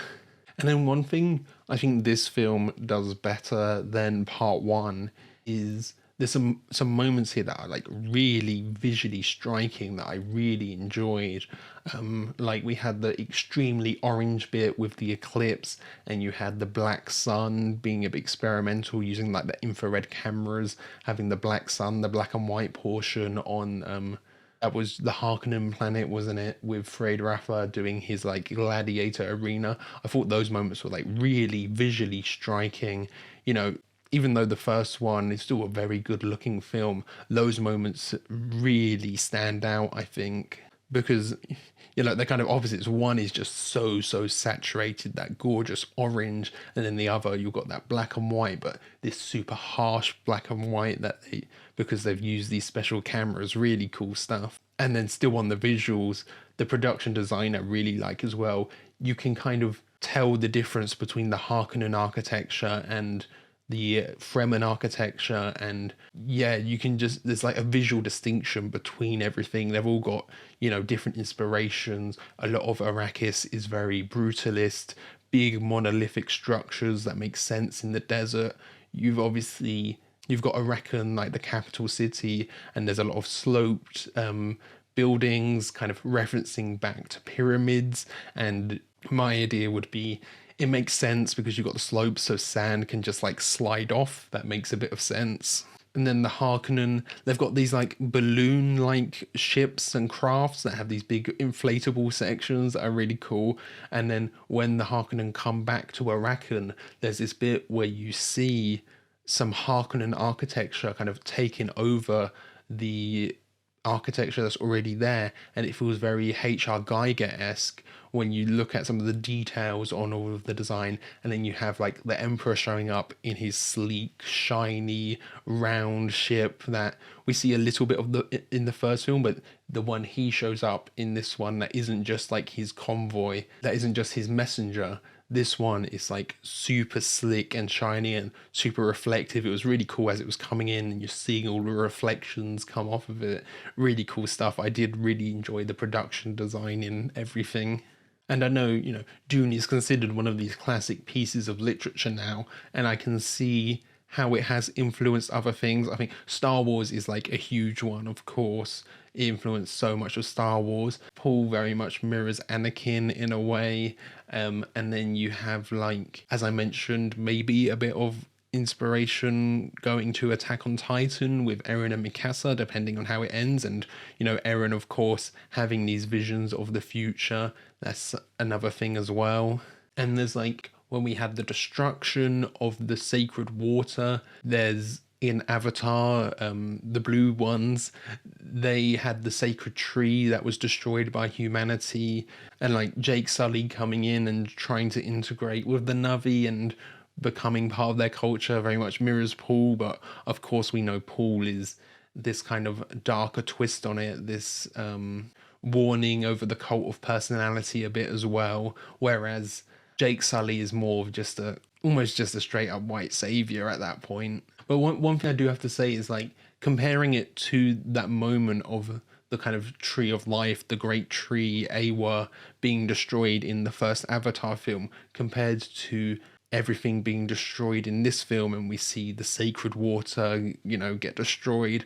I felt like the emotional impact here wasn't as hard hitting for this, that it wasn't as much of the focus, even though, you know, we see some of the aftermath. We see Stilgar saying, you know, they had no honor, and we're seeing this one child walking around bleeding. It just felt like it didn't quite have like the emotional gut punch maybe it should have had. Seeing this destruction of their home and destroying this sacred place, but I don't know, it didn't feel like the reaction to it was quite enough. I feel like maybe it could have held on that a bit longer. And I know it's crazy to say because both of these combined were 5 hours long, but I feel like maybe some of the characters as well would have liked to have more time with, Duncan Idaho to really feel that death. And even someone like Fred Rafa, I feel like I did want like a little bit more time with him just to get in his head and get in all these characters' heads a bit more, which again, crazy to say because it's such a long adaptation. Obviously, I haven't seen the David Lynch one, but I know that's just one film, so like how they cram everything in there, I don't know. And there is like a mini series or something as well. I wonder how that works in terms of pacing, you know, how they split it up, how much time you spend with all of the characters. I can see why some people consider Dune to be unadaptable because, yeah, there is a lot to squeeze in, and to squeeze it all into one film or even into two films here, you know, I do still wish we had a bit more time with the characters so we can really get in their heads and understand their motivation. I feel like although I really enjoy the plot and the world building, especially, I love speculating on the world building, you know, the culture with the lack of moisture, how that affects everything. The characters here were one thing I couldn't quite emotionally latch onto. I feel like that is my biggest critique of these films. And then talking about Messiah again, I know that Frank Herbert wrote that, or like part of the motivation was because the message after the first wasn't like fully cemented in. A lot of people didn't get it, and Messiah's written as like to really cement in the idea, you know, the critique of like white saviorism. I can see how people have like misinterpreted it because we can't see in Paul's head, we can't see his motivations, you know. He's talking about towing the line, so you're like, okay, he'll tow the line and maybe there will be like a good outcome of this. So I'm assuming Messiah goes in and maybe shows that he's fallen away from that. Obviously, again, don't tell me. I do want to watch Messiah when it eventually gets made, so don't spoil anything for me. But if he does, you know, not manage to tow this line and the billions die, then yeah. But then is he still, in a way, a bit of a savior for the Fremen? You know, he's still an outsider coming in and he's going to rejuvenate Arrakis. Perhaps that part of the deal falls through and he doesn't do anything with Arrakis, and Arrakis goes into shambles as well, just with everything else as part of this big holy war. But again, yeah, it feels like, how much of a choice did Paul actually have? Was it all just inevitable? Was this holy war inevitable? Eventually, you know, something would happen with the Emperor, and there'll always be people playing for the throne, playing for power. Is it all just more of actually a critique on the cycle of violence, how there's always going to be, you know, wars and people playing for power, and always going to be little conflicts within that will lead into bigger conflicts? There are no sides, Reverend Mother. And part of me was thinking, like, how much of the future can Paul actually see? Can he see millennia, you know? Is it his own lifetime, or is it, yeah, millennia into the future, where perhaps, is it like, crazy to say, the lesser of two evils, where, yeah, billions of people are going to die, but this almost needs to happen to stop something even greater happening, where, you know, life in entirety is wiped out from the universe, you know? Is there something like that? I don't know, obviously, because I don't know the future like Paul does. And you have like his sister who also has some of the future sight. I'm not sure, saying I love you, and we're seeing that vision of her as Anya Taylor-Joy showing up there just for one brief scene. Is that, you know, a message from the future, her saying I love you and you tried your best, you did the right thing? Or is that just her just saying that? And part of the film, the second part especially, feels like a bit of a twist on the kind of return of the king trope, or the rightful heir trope that's used in, yeah, Lord of the Rings and Lion King, Black Panther, originating from like Macbeth and Hamlet, or the story of Amleth, where it's a king returning to his throne, a king assumed dead, goes out, learns and grows, and then returns to regain his throne. It feels like a kind of twisted version of that, a inversion of that, where he's come back for the throne, but it's not a good thing that he's come back, and it's going to lead to ruin. Yeah, it feels like a bit of a twist on that trope. And the Fremen as well are kind of a bit of a twist on the kind of noble savage trope, where they're kind of like, the noble savage trope is like you know, the character goes and meets a people who are really in tune with nature and learns from them, but also they're kind of savages at the same time and not advanced technologically.